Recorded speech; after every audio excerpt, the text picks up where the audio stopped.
ਸਤਿ ਸ਼੍ਰੀ ਅਕਾਲ ਜੀ। ਆਓ ਅੱਜ ਆਪਾਂ ਪੜ੍ਹਦੇ ਹਾਂ ਪ੍ਰਿੰਸੀਪਲ ਸੁਜਾਨ ਸਿੰਘ ਦੀ ਲਿਖੀ ਹੋਈ ਕਹਾਣੀ ਸਾਂਝ। ਪ੍ਰਿੰਸੀਪਲ ਸੁਜਾਨ ਸਿੰਘ ਹੋਰਾਂ ਦੇ ਜੀਵਨ, ਉਹਨਾਂ ਦੀਆਂ ਲਿਖਤਾਂ ਦੇ ਬਾਰੇ ਆਪਾਂ ਹੋਰ ਪਹਿਲਾਂ ਵਾਲੀਆਂ ਵੀਡੀਓਜ਼ ਦੇ ਵਿੱਚ ਗੱਲ ਕਰ ਚੁੱਕੇ ਹਾਂ। ਤਾਂ ਉਹ ਪੜ੍ਹਦੇ ਹਾਂ ਕਹਾਣੀ ਸਾਂਝ। ਸਾਈਕਲ 'ਤੇ ਸਵਾਰ ਹੋਣ ਤੋਂ ਪਹਿਲਾਂ ਪ੍ਰੋਫੈਸਰ ML ਮਲਹੋਤਰਾ ਨੇ ਪੈਡਲ 'ਤੇ ਪੈਰ ਰੱਖ ਕੇ ਸਾਈਕਲ ਕਾਫੀ ਤੋਂ ਜ਼ਿਆਦਾ ਚਿਰ ਰੇੜਿਆ। ਆਮ ਆਦਮੀ ਵੀ ਉਸਨੂੰ ਇਸ ਤਰ੍ਹਾਂ ਸਾਈਕਲ ਸਵਾਰ ਹੁੰਦਿਆਂ ਦੇਖ ਕੇ ਕਹਿ ਦਿੰਦਾ ਕਿ ਉਸਨੇ ਨਵਾਂ ਸਾਈਕਲ ਚਲਾਉਣਾ ਸਿੱਖਿਆ ਹੈ, ਪਰ ਅਸਲ ਵਿੱਚ ਇਹ ਗੱਲ ਨਹੀਂ ਸੀ। ਸਾਈਕਲ ਚਲਾਉਣਾ ਸਿੱਖਿਆ ਤਾਂ ਉਸਨੂੰ ਲਗਭਗ 30 ਸਾਲ ਹੋ ਚੁੱਕੇ ਸਨ ਅਤੇ ਉਹ ਵਾਹਵਾ ਸਾਫ਼ ਸਾਈਕਲ ਚਲਾ ਸਕਦਾ ਸੀ।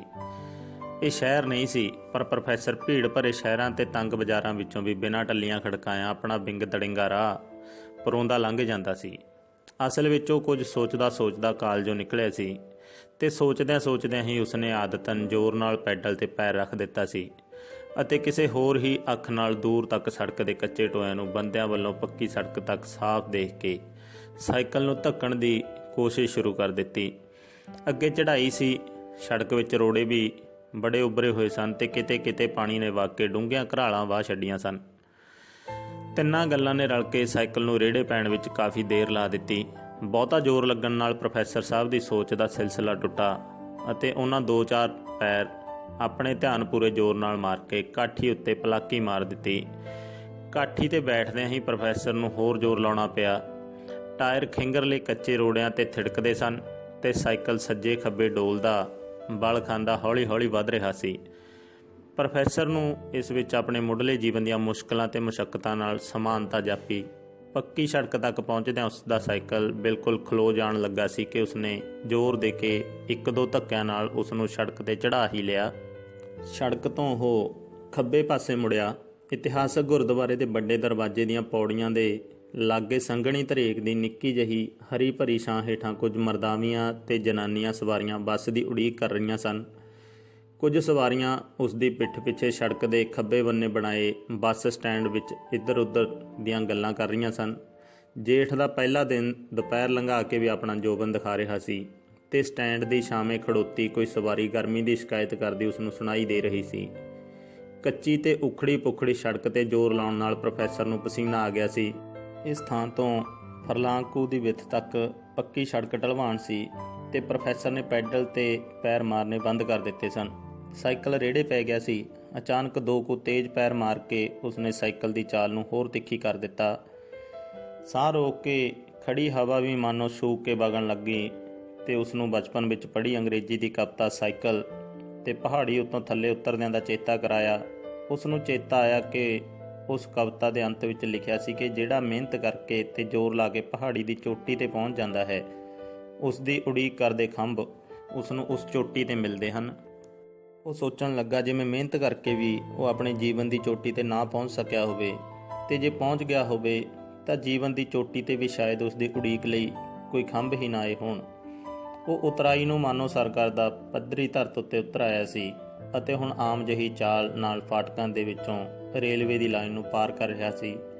ਉਸਨੂੰ ਉਸ ਕਵਿਤਾ ਦੀ ਉਸ ਤੁਕ ਦੀ ਸੱਚਾਈ ਦਾ ਅਹਿਸਾਸ ਹੋ ਰਿਹਾ ਸੀ ਕਿ ਹਰ ਪਹਾੜੀ ਦਾ ਭਾਵੇਂ ਉਹ ਕਿੱਡੀ ਉੱਚੀ ਹੋਵੇ, ਅੰਤ ਜ਼ਰੂਰ ਹੁੰਦਾ ਹੈ।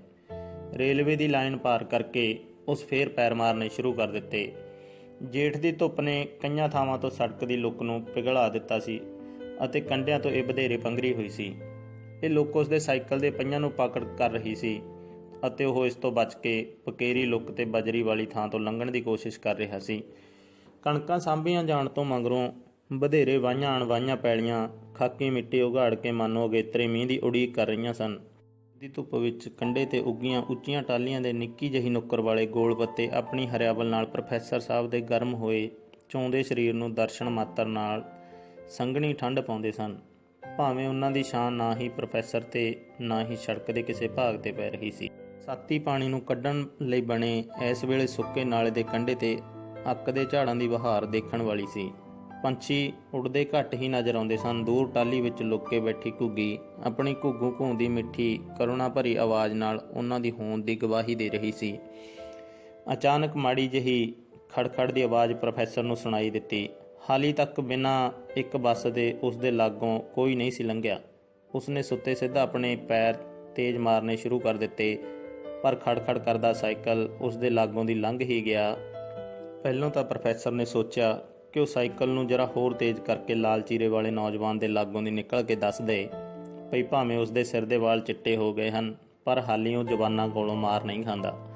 ਪਰ ਛੇਤੀ ਹੀ ਉਸਦੇ ਦਿਲ ਵਿੱਚ ਚਲੋ ਜਾਣ ਦਿਓ ਦਾ ਭਾਵ ਤੀਬਰ ਹੋ ਗਿਆ। ਉਸਨੇ ਆਪਣੇ ਪੈਰਾਂ ਨੂੰ ਤੇਜ਼ ਹੋਣ ਤੋਂ ਰੋਕ ਦਿੱਤਾ। ਪਤਾ ਨਹੀਂ ਕਿਸਾਨ-ਨੁਮਾ ਸਾਈਕਲ ਸਵਾਰ ਨੂੰ ਕੀ ਭਾਜੜ ਪਈ ਹੋਈ ਸੀ। ਉਹ ਲੱਕੜ ਦੇ ਗੁਟਕਿਆਂ ਵਾਲੇ ਖੜਖੜਾਉਂਦੇ ਸਾਈਕਲ ਨੂੰ ਧੱਸੀ ਜਾ ਰਿਹਾ ਸੀ। ਦੋ ਪਹੀਆਂ 'ਤੇ ਦੌੜੇ ਜਾਂਦੇ ਸਾਈਕਲ ਨੂੰ ਦੇਖ ਕੇ ਇਸ ਕਾਢ ਦੀ ਅਹਿਮੀਅਤ ਦਾ ਖਿਆਲ ਉਸਦੇ ਦਿਮਾਗ ਵਿੱਚ ਲਿਸ਼ਕ ਗਿਆ। ਕਿਵੇਂ ਇੱਕੋ ਲਾਈਨ ਵਿੱਚ ਅੱਗੇ ਪਿੱਛੇ ਜੋੜੇ ਦੋ ਪਹੀਏ ਇੱਕ ਤੇਜ਼ ਸਵਾਰੀ ਦਾ ਸਾਧਨ ਬਣ ਗਏ ਸਨ। ਉਸਦਾ ਮਨ ਦੌੜ ਕੇ ਇਸ ਖਿਆਲ ਵੱਲ ਜਾ ਪਿਆ ਕਿ ਸਾਈਕਲ ਗਰੀਬ ਦੀ ਸਵਾਰੀ ਹੈ। ਅਤੇ ਫਿਰ ਉਸਨੂੰ ਕੱਲ੍ਹ ਅੰਗਰੇਜ਼ੀ ਦੇ ਰੋਜ਼ਾਨਾ ਅਖਬਾਰ ਦੀ ਖਬਰ ਵਿੱਚੋਂ ਇੱਕ ਭਾਰਤੀ ਲੀਡਰ ਦੀ ਤਕਰੀਰ ਦਾ ਇੱਕ ਫਿਕਰਾ ਯਾਦ ਆਇਆ ਕਿ ਜਿੱਥੇ ਦੂਜਿਆਂ ਦੇਸ਼ਾਂ ਵਿੱਚ ਸਪੂਤਨਿਕਾਂ, ਹਵਾਈ ਜਹਾਜ਼ਾਂ ਜਾਂ ਘੱਟੋ ਘੱਟ ਕਾਰਾਂ ਦਾ ਯੁੱਗ ਆ ਗਿਆ ਹੈ, ਉੱਥੇ ਭਾਰਤ ਹਾਲੀ ਮਸੀਂ ਸਾਈਕਲ ਦੇ ਯੁੱਗ ਤੱਕ ਪਹੁੰਚਿਆ ਹੈ। ਕਿੰਨੇ ਫੀਸਦੀ ਆਦਮੀ ਹਨ ਭਾਰਤ ਦੇ ਜਿਨ੍ਹਾਂ ਕੋਲ ਸਵਾਰੀ ਲਈ ਸਾਈਕਲ ਵੀ ਹਨ, ਉਹ ਸੋਚਿਆ। ਉਸਨੂੰ ਇਹ ਸੰਖਿਆ ਨਿਗੂਣੀ ਜਿਹੀ ਜਾਪੀ। ਉਸਨੇ ਫੈਸਲਾ ਕੀਤਾ ਭਾਰਤ ਸਾਈਕਲ ਦੇ ਯੁੱਗ ਵਿੱਚ ਨਹੀਂ ਪਹੁੰਚਿਆ। ਇਹ ਵੀ ਸਾਡੀ ਇੱਕ ਖੁਸ਼ਫਹਿਮੀ ਹੈ ਕਿ ਸਾਈਕਲ ਗਰੀਬਾਂ ਦੀ ਸਵਾਰੀ ਹੈ। ਸਾਈਕਲ ਕਾਲ ਵੀ ਤਾਂ ਭਾਰਤ ਦੀ ਗਰੀਬੀ ਦਾ ਸੂਚਕ ਹੈ। ਉਸਨੂੰ ਸਾਈਕਲ ਦੇ ਨਾਂ 'ਤੇ ਆਪਣੀ ਗਰੀਬੀ ਦਾ ਅਹਿਸਾਸ ਹੋਇਆ। ਉਸਨੂੰ ਪ੍ਰਤੀਤ ਹੋਇਆ ਕਿ ਉਸਦੀ ਧੋਬੀ ਦੀ ਧੋਤੀ, ਚਿੱਟੀ ਪਤਲੂਨ ਤੇ ਬੁਸ਼ ਸ਼ਰਟ ਵਿੱਚੋਂ ਉਸਦੀ ਕਾਲੀ ਤੇ ਗਲੀਜ ਗਰੀਬੀ ਫੁੱਟ ਪਈ ਹੈ ਤੇ ਸਾਰੀ ਦੁਨੀਆ ਨੇ ਉਸਨੂੰ ਦੇਖ ਲਿਆ ਹੈ। ਉਹਨਾਂ ਗਰੀਬ ਲੋਕਾਂ ਨੇ ਵੀ ਜੋ ਉਸਦੀ ਚਿੱਟੀ ਪਤਲੂਨ ਨੂੰ ਉਸਦੀ ਅਮੀਰੀ ਜਾਂ ਅਫਸਰੀ ਦਾ ਚਿੰਨ੍ਹ ਸਮਝ ਕੇ ਬਿਨਾਂ ਜਾਣ ਪਛਾਣ ਤੋਂ ਹੀ ਸਲਾਮਾਂ ਮਾਰਦੇ ਰਹਿੰਦੇ ਸਨ। ਅਸਲ ਵਿੱਚ ਉਸਨੂੰ ਬੁੱਢੇ ਬਾਰੇ ਮੁੱਢਲੀ ਤਨਖਾਹ ਅਤੇ ਲੈਕਚਰਾਰੀ ਮਿਲੀ ਸੀ ਤੇ ਟੱਬਰਦਾਰੀ ਉਸਦੀ ਵੱਡੀ ਸੀ। ਦੂਜੇ ਬੰਨਿਓਂ ਇੱਕ ਬੱਸ ਆ ਰਹੀ ਸੀ ਤੇ ਉਸ ਦੂਰੋਂ ਹੀ ਹਾਰਨ ਵਜਾਇਆ ਸੀ। ਲਾਲ ਚੀਰੇ ਵਾਲਾ ਸਾਈਕਲ ਸਵਾਰ ਸੜਕ ਤੋਂ ਥੱਲੇ ਉਤਰ ਗਿਆ ਸੀ। ਪ੍ਰੋਫੈਸਰ ਨੂੰ ਵੀ ਖੱਬੇ ਬੰਨੇ ਉਤਰਨਾ ਪਿਆ ਅਤੇ ਉਸਨੇ ਇਸ ਆਪਣੇ ਬਚਾਅ ਦੇ ਕੰਮ ਨੂੰ ਵੀ ਆਪਣੀ ਹੱਦ ਤੱਕ ਸਮਝਿਆ ਸੀ। ਅੱਜ ਜੇ ਉਸਦੇ ਕੋਲ ਕਾਰ ਹੁੰਦੀ ਤਾਂ ਉਸਨੂੰ ਪੂਰੀ ਸੜਕ ਤੋਂ ਥੱਲੇ ਨਾ ਉਤਰਨਾ ਪੈਂਦਾ। ਤੇ ਹੋਰ ਦੇਖੋ, ਇਹ ਭੂਤਨੀ ਉਸਦੇ ਅੱਧੇ ਚਿੱਟੇ ਸਿਰ ਵਿੱਚ ਧੂੜ ਦੀ ਟੋਕਰੀ ਪਾ ਕੇ ਚੱਲਦੀ ਬਣੀ ਸੀ ਤੇ ਉਸਦੀਆਂ ਅੱਖਾਂ ਅੱਗੇ ਕੁਝ ਚਿਰ ਲਈ ਹਨੇਰਾ ਤਾਣ ਗਈ ਸੀ। ਧੂੜ ਦੀ ਧੁੰਦ ਵਿੱਚੋਂ ਕਿਸਾਨ ਸਾਈਕਲ ਸਵਾਰ ਉਸਨੂੰ ਸੜਕ 'ਤੇ ਚੜ੍ਹਦਾ ਦਿਸਿਆ। ਇੱਕ ਤੀਵੀਂ ਦਾ ਬੁੱਤ ਉਸਨੂੰ ਸੜਦੇ ਘੱਟੇ ਵਿੱਚ ਤੁਰਦਾ ਦਿਸ ਰਿਹਾ ਸੀ। ਉਸਦੀ ਪਿੱਠ ਪ੍ਰੋਫੈਸਰ ਸਾਹਿਬ ਵੱਲ ਸੀ ਅਤੇ ਉਹ ਉਸ ਪਾਸੇ ਜਾ ਰਹੀ ਸੀ ਜਿਸ ਪਾਸੇ ਦੋਵੇਂ ਸਾਈਕਲ ਸਵਾਰ। ਅੰਦਾਜ਼ੇ ਤੋਂ ਪ੍ਰੋਫੈਸਰ ਨੇ ਜਾਣਿਆ ਕਿ ਤੀਵੀਂ ਨੇ ਸਾਈਕਲ ਸਵਾਰ ਨੂੰ ਕੁਝ ਕਿਹਾ ਹੈ ਤੇ ਉਸਨੇ ਮੁੜ ਕੇ ਤੀਵੀਂ ਵੱਲ ਦੇਖਿਆ ਹੈ, ਪਰ ਸਾਈਕਲ ਸਵਾਰ ਝੱਟ ਹੀ ਉਸ ਤੀਵੀਂ ਤੋਂ ਦੂਰ ਲੰਘ ਚੁੱਕਾ ਸੀ। ਹੁਣ ਪ੍ਰੋਫੈਸਰ 2 ਕੁ ਮੀਲ ਪੈਂਡਾ ਕਰ ਚੁੱਕਾ ਸੀ ਤੇ ਉਸਦੀ ਸਵੇਰੇ ਹੀ ਸ਼ੇਵ ਕੀਤੀ ਤਿੱਖੀ ਠੋਡੀ ਤੋਂ ਪਸੀਨਾ ਵਗ ਤੁਰਿਆ ਸੀ। ਸੱਜੇ ਹੱਥ ਨਾਲ ਰੁਮਾਲ ਕੱਢ ਕੇ ਉਸਨੇ ਆਪਣਾ ਮੂੰਹ ਪੂੰਝਿਆ ਅਤੇ ਰੁਮਾਲ ਜੇਬ ਵਿੱਚ ਪਾ ਕੇ ਹੈਂਡਲ ਫੇਰ ਦੋਹਾਂ ਹੱਥਾਂ ਨਾਲ ਸੰਭਾਲ ਲਿਆ। ਹੁਣ ਉਸਦਾ ਸਾਈਕਲ ਉਸ ਤੀਵੀਂ ਦੇ ਬਰਾਬਰ ਪਹੁੰਚ ਰਿਹਾ ਸੀ। ਤੀਵੀਂ ਦੇ ਕੰਨ ਖੜੇ ਹੋ ਗਏ ਸਨ ਤੇ ਸਾਈਕਲ ਦੇ ਬਰਾਬਰ ਪਹੁੰਚਦਿਆਂ ਉਸਨੇ ਕਿਹਾ, "ਬੇ ਵੀਰਾ ਸਾਈਕਲ ਵਾਲਿਆ, ਮੈਨੂੰ ਵੀ ਨਾਲ ਲੈ ਚੱਲ।" ਪ੍ਰੋਫੈਸਰ ਨੇ ਮੁੜ ਕੇ ਇੱਕ ਨਜ਼ਰ ਭਰ ਕੇ ਉਸ ਵੱਲ ਦੇਖਿਆ ਤੇ ਫਿਰ ਮੂੰਹ ਸਿੱਧਾ ਕਰਕੇ ਸਾਈਕਲ ਚਲਾਈ ਗਿਆ। ਅੱਧਾ ਫਰਲਾਂਗ ਜਾ ਕੇ ਉਸਦਾ ਸਾਈਕਲ ਰੁਕ ਗਿਆ, ਜਿਵੇਂ ਮਾਈ ਦੇ ਹੱਥਾਂ ਨੇ ਆ ਕੇ ਉਸ ਦੀਆਂ ਬ੍ਰੇਕਾਂ ਨੂੰ ਬੰਨ੍ਹ ਦਿੱਤਾ ਹੋਵੇ। ਉਸ ਸਾਈਕਲ ਪਿਛਾਂਹ ਮੋੜਿਆ ਤੇ ਸੋਚਣ ਲੱਗਾ ਕਿ ਲਾਲ ਚੀਰੇ ਵਾਲੇ ਸਾਈਕਲ ਸਵਾਰ ਨੇ ਉਸਨੂੰ ਸ਼ਹਿਰ ਤੱਕ ਕਿਉਂ ਨਾ ਚੜ੍ਹਾ ਲਿਆ, ਜਦ ਕਿ ਸ਼ਹਿਰ ਹੁਣ ਮਸੀਂ ਮੀਲ ਕੁ ਰਹਿ ਗਿਆ ਸੀ। ਉਹ ਸਾਈਕਲ ਸਵਾਰ ਉਸਨੂੰ ਪੱਥਰ ਦਿਲ ਜਾਪਿਆ, ਪਰ ਚੰਗਾ ਤਾਂ ਉਹ ਆਪ ਵੀ ਨਹੀਂ ਸੀ ਜੋ ਇੱਕ ਮੁਹਤਾਜ ਨੂੰ ਮੁਸ਼ਕਿਲ ਵਿੱਚ ਛੱਡ ਕੇ ਅਗਾਂਹ ਲੰਘ ਗਿਆ ਸੀ। ਉਸਨੂੰ ਆਪਣੀ ਗਲਤੀ ਠੀਕ ਕਰਦਿਆਂ ਖੁਸ਼ੀ ਪ੍ਰਤੀਤ ਹੋ ਰਹੀ ਸੀ। ਉਸਨੇ ਕੋਲ ਜਾ ਕੇ ਮਾਈ ਨੂੰ ਪੁੱਛਿਆ, "ਮਾਈ, ਕਿੱਥੇ ਜਾਣਾ ਏ?" "ਬੇ ਵੀਰਾ, ਮੈਂ ਜਾਣਾ ਸਹੇੜੇ।" "ਸਹੇੜਾ ਕਿੱਥੇ ਹੈ?" "ਬਾਗਾਂ ਵਾਲੇ ਦੇ ਗੈਲ 3 ਕੋ।"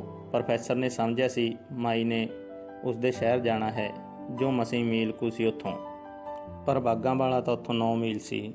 ਮਾਈ ਬਹੁਤੀ ਬੁੱਢੀ ਸੀ, ਸੁੱਕੀ ਹੋਈ ਭੁਗੜੀ, ਉਸਨੂੰ ਦਿਸਦਾ ਵੀ ਚੰਗੀ ਤਰ੍ਹਾਂ ਨਹੀਂ ਸੀ। ਪੈਰ ਉਸਦੇ ਨੰਗੇ ਸਨ। ਪਤਾ ਨਹੀਂ ਉਹ ਭੁੱਬਲ ਵਰਗੀ ਧੂੜ ਵਿੱਚ ਕਿਵੇਂ ਖੜੀ ਸੀ। ਕਾਲੀ ਗੰਦੀ ਸੁੱਥਣ ਨੂੰ 100 ਕੁ ਰੰਗ ਬਰੰਗੀਆਂ ਟਾਕੀਆਂ ਲੱਗੀਆਂ ਹੋਈਆਂ ਸਨ। ਉਹੋ ਜਿਹਾ ਹੀ ਕੁੜਤਾ ਸੀ ਜਿਸ ਦਾ ਰੰਗ ਨਹੀਂ ਪਛਾਣਿਆ ਜਾ ਸਕਦਾ ਸੀ। ਮੈਲ ਨੇ ਉਸਦਾ ਰੰਗ ਮਾਰ ਹੀ ਛੱਡਿਆ ਹੋਇਆ ਸੀ। ਸਿਰ 'ਤੇ ਬਟੇਰਿਆਂ ਦੇ ਜਾਲ ਵਰਗੀ ਤੰਦੋ ਤੰਦ ਚੁੰਨੀ, ਜਿਸ ਨੂੰ ਚੁੰਨੀ ਕਹਿਣਾ ਚੁੰਨੀ ਸ਼ਬਦ ਦੀ ਹੱਥਕ ਸੀ। ਗੰਦਾ ਪਸੀਨਾ ਦੇਖ ਕੇ ਪ੍ਰੋਫੈਸਰ ਦਾ ਮਨ ਮਿਚਕ ਗਿਆ ਤੇ ਉਸਨੇ ਆਪਣੀਆਂ ਨਜ਼ਰਾਂ ਉਸਦੀ ਸੋਟੀ 'ਤੇ ਕੇਂਦਰਿਤ ਕਰ ਲਈਆਂ। ਥੱਲਿਓਂ ਟੁੱਟੀ ਹੋਈ ਤੇ ਬਾਹਰ ਨੂੰ ਖਿੱਲਰੀਆਂ ਹੋਈਆਂ ਫਾਕਾਂ ਵਾਲੀ ਤੂਤ ਦੀ ਟਾਹਣੀ ਸੀ ਇਹ। ਮੈਂ ਤੇ ਸ਼ਹਿਰ ਜਾਣਾ ਏ, ਮਸੀਂ 1 ਮੀਲ ਇੱਥੋਂ, ਪੌਣਾ ਕੁ ਕੋਹ, ਪ੍ਰੋਫੈਸਰ ਨੇ ਕਿਹਾ, ਇਸ ਬੇਰਹਿਮੀ ਭਰੀ ਆਸ ਨਾਲ ਕਿ ਉਹ ਆਪੇ ਹੀ ਨਾ ਕਰ ਦੇਵੇਗੀ। ਪਰ ਹੋਇਆ ਉਸਦੇ ਐਨ ਉਲਟ।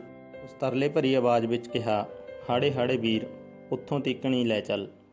ਪ੍ਰੋਫੈਸਰ ਨੂੰ ਸੱਪ ਦੇ ਮੂੰਹ ਵਿੱਚ ਕੋੜ ਕਿਰਲੀ ਵਾਲੀ ਅਖੌਤ ਯਾਦ ਆਈ। ਉਸ ਕਿਹਾ, ਮਾਈ ਬਹਿ ਜਾ ਪਿੱਛੇ। ਕਿੱਥੇ ਬੈਠਾਂ, ਕਿਵੇਂ ਬੈਠਾਂ? ਮੈਨੂੰ ਚੁੱਕ ਕੇ ਚੜ੍ਹਾ ਲੈ, ਨਾਲੇ ਇਹ ਲੈ ਮੇਰਾ ਥੈਲਾ। ਗੰਦੇ ਥੈਲੇ ਵਿੱਚ ਇੱਕ ਗੰਦਾ ਪਾਟਾ ਹੋਇਆ ਡੱਬੀਦਾਰ ਖੇਸ ਸੀ। ਪ੍ਰੋਫੈਸਰ ਨੇ ਦੰਦਾਂ ਦੀ ਕਚੀਚੀ ਵੱਟ ਕੇ ਉਸ ਨੂੰ ਦੂਰ ਰੱਖਣ ਦੀ ਨੀਤੋਂ ਸਾਈਕਲ ਦੀ ਬੱਤੀ ਦੀ ਹੁੱਕ ਨਾਲ ਲਮਕਾਉਣ ਦਾ ਯਤਨ ਕੀਤਾ, ਪਰ ਮੱਡ ਗਾਰਡ ਤੋਂ ਉਹ ਇੱਕ ਪਾਸੇ ਉਲਰ ਗਿਆ। ਉਸ ਨੂੰ ਉਹ ਹੈਂਡਲ ਨਾਲ ਹੀ ਲਟਕਾਉਣਾ ਪਿਆ। ਇੱਕ ਬਾਂਹ ਦਾ ਸਹਾਰਾ ਦੇ ਕੇ ਮਾਨੋ ਅੱਖਾਂ ਮੀਟ ਕੇ ਉਸਨੇ ਉਸ ਨੂੰ ਪਿੱਛੇ ਕੈਰੀਅਰ 'ਤੇ ਬਿਠਾ ਲਿਆ। ਉਹ ਬੱਚੇ ਦੇ ਭਾਰ ਜਿੰਨੀ ਹੌਲੀ ਸੀ। ਪ੍ਰੋਫੈਸਰ ਨੇ ਹੱਥ ਨੂੰ ਲੱਗੇ ਮਾਈ ਦੇ ਬਦਬੂ ਭਰੇ ਪਸੀਨੇ ਦੀ ਹੁਣ ਕੋਈ ਪਰਵਾਹ ਨਾ ਕੀਤੀ, ਕਿਉਂਕਿ ਉਸ ਦਾ ਧਿਆਨ ਹੁਣ ਹੋਰ ਖਿਆਲਾਂ ਵੱਲ ਲੱਗ ਚੁੱਕਾ ਸੀ। ਸਾਈਕਲ ਨੂੰ ਥੋੜ੍ਹਾ ਜਿਹਾ ਰੇੜੇ ਪਾ ਕੇ ਅੱਗੇ ਦੀ ਪੈਰ ਕੱਢ ਕੇ ਕਾਠੀ 'ਤੇ ਬੈਠ ਕੇ ਉਹ ਉਸ ਨੂੰ ਚਲਾਉਣ ਲੱਗਾ। ਉਸਨੇ ਝੱਟ ਹੀ ਪਤਾ ਕਰ ਲਿਆ ਕਿ ਉਸ ਮਾਈ ਦਾ ਕੋਈ ਅੰਗ ਸਾਕ ਨਹੀਂ ਸੀ। ਉਹ ਜੇਠ ਦੀ ਸੰਗਰਾਂਦ ਨੂੰ ਤੁਰ ਕੇ 13, 14, 15 ਮੀਲ 'ਤੇ ਗੁਰਦੁਆਰੇ ਆਈ ਸੀ। ਪਿੰਡ ਵਿੱਚ ਇੱਕ ਝੁੱਗੀ ਤੋਂ ਸਿਵਾਏ ਉਸ ਦਾ ਕੁਝ ਵੀ ਨਹੀਂ ਸੀ। ਜੇ ਆਂਢ ਗੁਆਂਢ ਆਪੇ ਹੀ ਉਸ ਨੂੰ ਕੁਝ ਖਾਣ ਨੂੰ ਦੇ ਦੇਣ ਤਾਂ ਉਹ ਲੈ ਲੈਂਦੀ, ਪਰ ਉਹ ਆਪ ਕਿਸੇ ਦੇ ਘਰੋਂ ਕੁਝ ਮੰਗਣ ਨਹੀਂ ਸੀ ਜਾਂਦੀ, ਭਾਵੇਂ ਉਸ ਨੂੰ ਦਿਹਾੜੀ ਡੰਗ ਭੁੱਖੀ ਹੀ ਕਿਉਂ ਨਾ ਰਹਿਣਾ ਪਵੇ।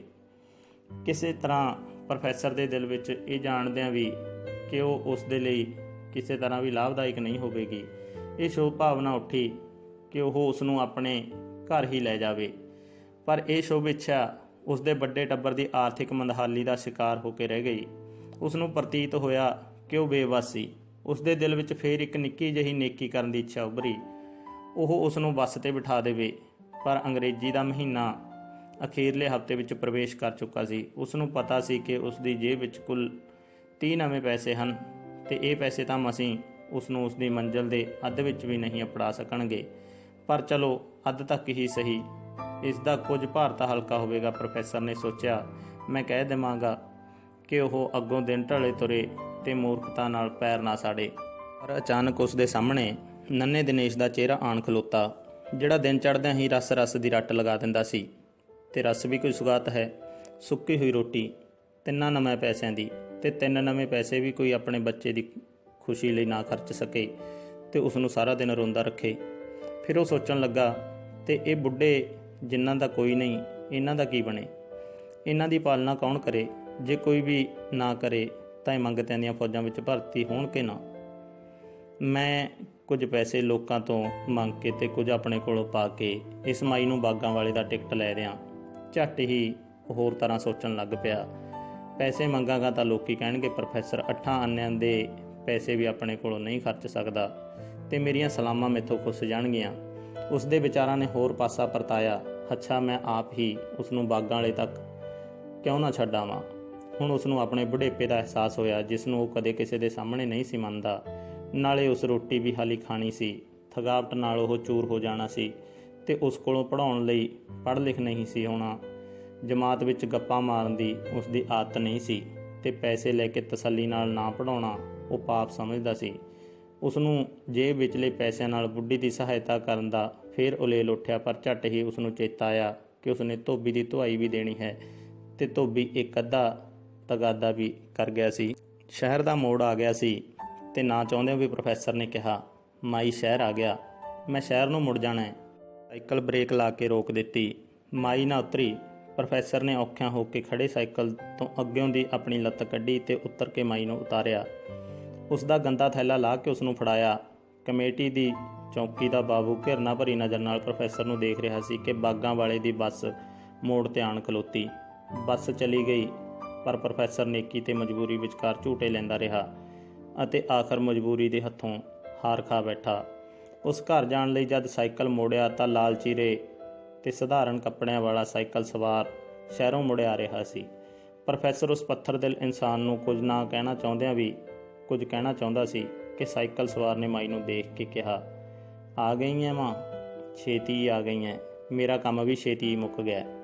ਚੱਲ ਬੈਠ, ਮੈਂ ਤੇ ਬਾਗਾਂ ਵਾਲੇ ਤੀਕ ਜਾਣਾ, ਤੈਨੂੰ 2 ਪੈਰ ਅਗਾਂਹ ਸਹੇੜੇ ਹੀ ਛੱਡ ਆਊਂ। ਵੀਰ, ਉਹ ਦੂਜਾ ਵੀਰ ਇੱਥੋਂ ਤੱਕ ਲੈ ਆਇਆ ਜਿੰਦਾ ਰਹਿਣਾ, ਛੇਤੀ ਆ ਗਈ। ਪ੍ਰੋਫੈਸਰ ਨੇ ਆਪਣੇ ਸਾਈਕਲ ਦਾ ਸਟੈਂਡ ਲਾ ਕੇ ਮਾਈ ਨੂੰ ਚੁੱਕ ਕੇ ਲਾਲ ਚੀਰੇ ਵਾਲੇ ਦੇ ਕੈਰੀਅਰ ਤੇ ਬਿਠਾਇਆ ਤੇ ਉਸ ਦਾ ਥੈਲਾ ਉਸ ਦੇ ਸਾਈਕਲ ਦੇ ਹੈਂਡਲ ਨਾਲ ਲਮਕਾ ਦਿੱਤਾ। ਲਾਲ ਚੀਰੇ ਵਾਲੇ ਨੇ ਪ੍ਰੋਫੈਸਰ ਵੱਲ ਇਹੋ ਜਿਹੀ ਤੱਕਣੀ ਨਾਲ ਤੱਕਿਆ ਜਿਵੇਂ ਜਿਸ ਨੂੰ ਉਹ ਓਪਰਾ ਸਮਝਦਾ ਸੀ ਉਹ ਆਪਣਾ ਹੀ ਨਿਕਲ ਆਇਆ ਹੋਵੇ, ਪਰ ਉਹ ਕੁਛ ਮੂੰਹੋਂ ਨਾ ਬੋਲਿਆ। ਅੱਖਾਂ ਹੀ ਅੱਖਾਂ ਨਾਲ ਉਸਨੇ ਪ੍ਰੋਫੈਸਰ ਨਾਲ ਸਾਂਝ ਪਾ ਲਈ ਅਤੇ ਉਸ ਸਾਂਝ ਵਿੱਚ ਪ੍ਰੋਫੈਸਰ ਨੇ ਇਉਂ ਪ੍ਰਤੀਤ ਕੀਤਾ ਜਿਵੇਂ ਆਪਣੇ ਘਾਟੇ ਨੂੰ ਪੂਰਾ ਕਰ ਲਿਆ ਹੋਵੇ। ਇਹ ਸੀ ਕਹਾਣੀ ਸਾਂਝ, ਜਿਸ ਵਿੱਚ ਪ੍ਰਿੰਸੀਪਲ ਸੁਜਾਨ ਸਿੰਘ ਨੇ ਇੱਕ ਪ੍ਰੋਫੈਸਰ ਤੇ ਇੱਕ ਸਾਈਕਲ ਸਵਾਰ ਆਮ ਪੇਂਡੂ ਨੌਜਵਾਨ ਦੇ ਵਿਚਕਾਰ ਹਮਦਰਦੀ ਦੇ ਜਜ਼ਬੇ ਦੁਆਰਾ ਇੱਕ ਡੂੰਘੀ ਸਾਂਝ ਦਾ ਪ੍ਰਗਟਾਵਾ ਕੀਤਾ ਹੈ। ਉਮੀਦ ਹੈ ਕਿ ਕਹਾਣੀ ਚੰਗੀ ਲੱਗੀ ਹੋਵੇਗੀ। ਸੋ ਇਸ ਸੰਬੰਧੀ ਆਪਣੇ ਵਿਚਾਰ ਤੇ ਸੁਝਾਅ ਕਮੈਂਟ ਬਾਕਸ ਦੇ ਵਿੱਚ ਲਿਖ ਕੇ ਜ਼ਰੂਰ ਦੱਸਣਾ। ਵੀਡੀਓ ਨੂੰ ਦੂਜਿਆਂ ਨਾਲ ਵੀ ਸਾਂਝਾ ਕਰੋ ਤੇ ਚੈਨਲ ਨੂੰ ਸਬਸਕ੍ਰਾਈਬ ਕਰੋ ਤਾਂ ਕਿ ਤੁਹਾਨੂੰ ਅਗਲੀਆਂ ਵੀਡੀਓਜ਼ ਆਪਣੇ ਆਪ ਮਿਲ ਜਾਣ। ਧੰਨਵਾਦ ਜੀ। ਸਤਿ ਸ਼੍ਰੀ ਅਕਾਲ।